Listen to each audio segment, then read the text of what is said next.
안녕하십니까. 다우존옥스 지역에 있는 웨스트레이크 한인교회를 섬기는 오정택 목사입니다.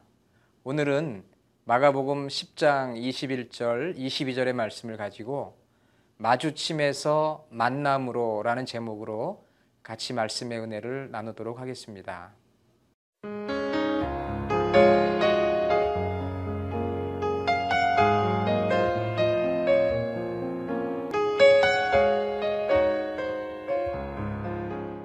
사람의 만남을 설명하는 재미있는 이야기가 있습니다.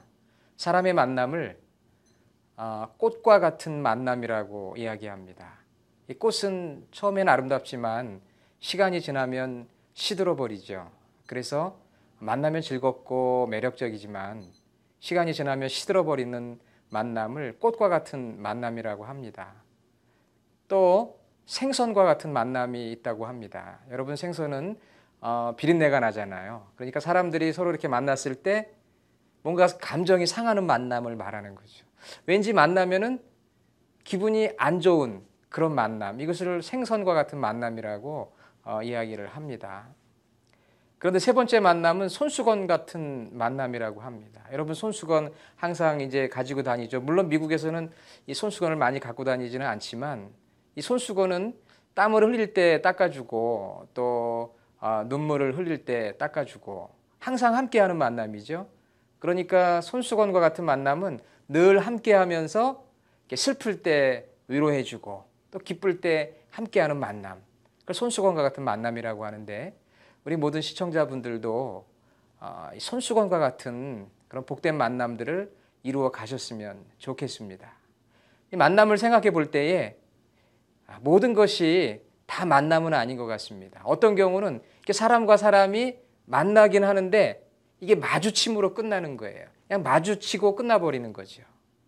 만남으로, 인격적인 만남으로 가야 되는데 인격적인 만남까지 성숙하지를 못합니다. 여러분, 혹시 예수님과의 만남도 마주침으로 끝나버리지는 않았습니까? 예수님과 우리가 인격적인 만남을 가져야 되는데 그저 그냥 마주치는 것으로 끝나버렸다면은 오늘 말씀을 통해서 정말 예수님과의 만남이 정말 인격적인 만남이 되었으면 참 좋겠습니다. 오늘 마가복음 10장 21절에 한 사람이 나오는데 제가 21절, 22절을 좀 읽어드리고 싶어요. 예수께서 그를 보시고 사랑하사 이르시되 내게 아직도 한 가지 부족한 것이 있으니 가서 내게 있는 것을 팔아 가난한 자들에게 주라. 그리하면 하늘에서 보화가 내게 있으리라. 그리고 와서 나를 따르라 하시니 그 사람은 재물이 많은 고로 이 말씀으로 인하여 슬픈 기색을 띠고 근심하며 가니라. 아멘. 한 청년의 이야기가 나옵니다. 누가복음과 마태복음에 보니까 이 사람이 젊은 사람이고 또 관원이라고 했습니다. 그리고 오늘 성경에 보니까 22절에 재물이 많은 사람이라고 했습니다. 정리해 보면 오늘 여기 이 본문에 나오는 이 사람은 젊은 사람이고 또 관원이고 그리고 재물이 많은 사람이죠. 여러분, 젊다는 것이 얼마나 가능성이 많습니까? 뭐든지 할 수 있잖아요. 자신감이 있죠. 너무나 부럽습니다. 젊음. 또 관리예요, 직업이. 그러니까 관리라고 하면 적어도 좋은 직업이라고 여겨지고 또 관리가 되려고 하면은 학식도 있어야 되겠죠. 그러니까 학식도 있는 사람이고 그 다음에는 재물도 있습니다. 정말 많은 사람들이 동경하는 그러한 사람이죠. 뿐만 아니라 이 사람은 말씀을 읽어보니까 어릴 때부터 신앙의 훈련을 잘 받은 사람이에요. 하나님의 율법을 잘 지켰어요. 그러니까 좋은 가정에서 자라난 것이죠. 그리고 그것을 철저하게 지켰으니까 오늘날로 말하면 굉장히 윤리적이고 도덕적인 사람입니다. 여러분, 한번 정리해 봅시다. 젊지요, 직업도 좋지요, 돈도 많지요, 가정도 좋지요, 도덕적이고 윤리적인 사람입니다. 그런데 정말 더 멋있는 것은 이 사람이 진리에 대한 관심과 열정이 있다는 거예요. 그래서 예수님을 찾아온 것이거든요. 예수님을 찾아와서 어떻게 내가 영생을 얻을 수 있습니까? 진리에 대한 열정, 관심이 있는 거지요. 여러분, 요즘 어디에 관심을 많이 가지고 살아가십니까?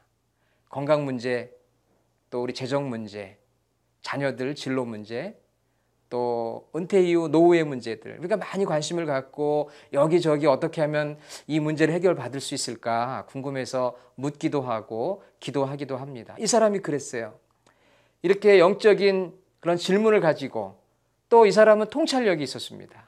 이 문제를 해결해 줄 수 있는 가능성이 혹시 예수라고 하는 분에게 있지 않을까 찾아온 거죠. 제대로 찾아온 것입니다. 여러분이 아시는 것처럼 우리 예수님은 내가 곧 길이요 진리요 생명이니 나로 말미암지 않고는 아버지께로 올 자가 없느니라 이렇게 말씀하지 않았습니까? 오늘 이 말씀을 듣는 여러분들도 사실은 제대로 지금 말씀을 듣고 있는 거, 예수님을 만날 수 있다는 거, 이 얼마나 귀한 복입니까? 이 예수님을 찾아왔다는 거 참 굉장하지요.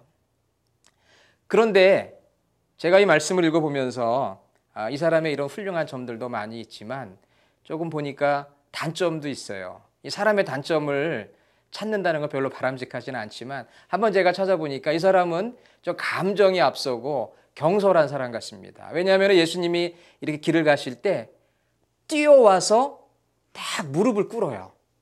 이게 헐리우드 액션을 보여준 거죠.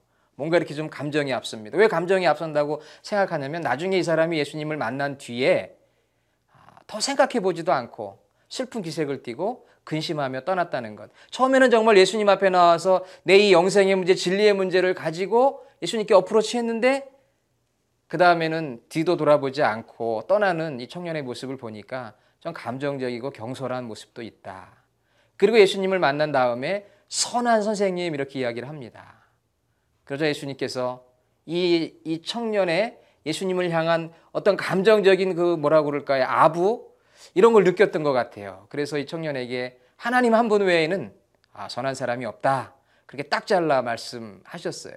그런 감정적인 경솔함이 있었죠. 그렇지만 이 청년의 이야기를 읽어보면 정말 이 사람은 영생의 문제, 구원의 문제, 이 진리의 문제에 아주 가까이 간 사람처럼 여겨집니다.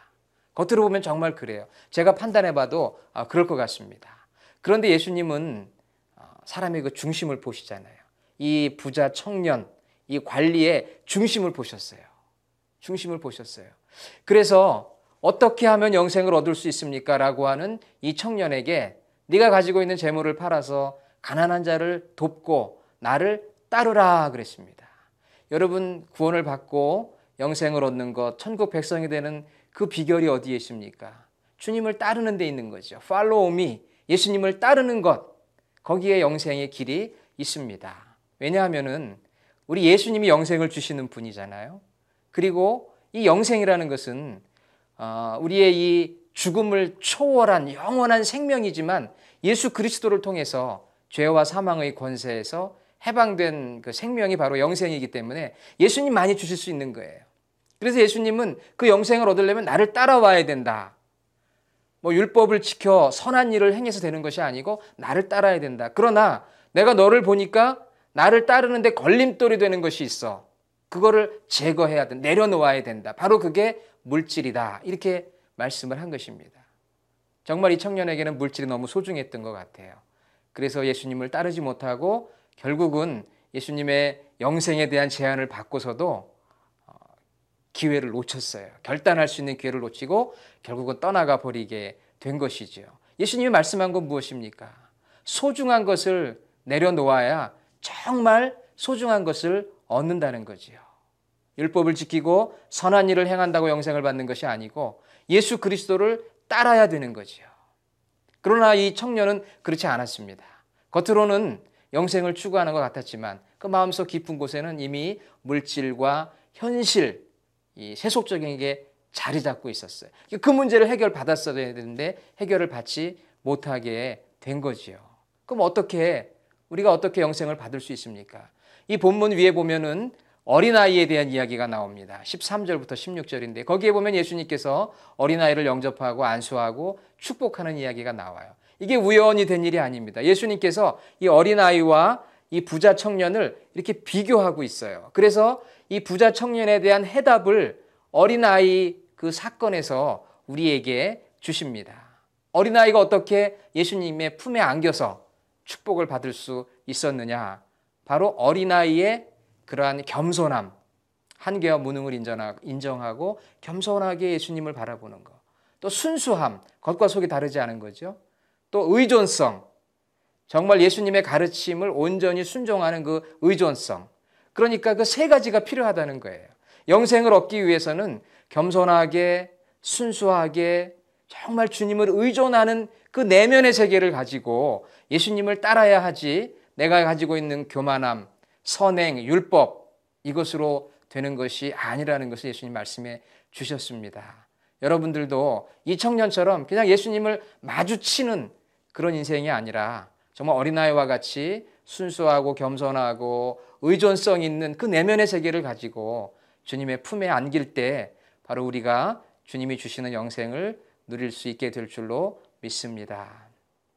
기도하겠습니다. 하나님, 오늘 주신 말씀을 저희들이 마음에 새기되 어린아이와 같은 겸손함, 순수함, 의존성을 가지고 주님의 품에 안겨서 주님이 우리에게 주시고자 하는 구원과 영생과 천국을 누리는 우리 귀한 성도들이 다 되도록 축복하여 주시옵소서.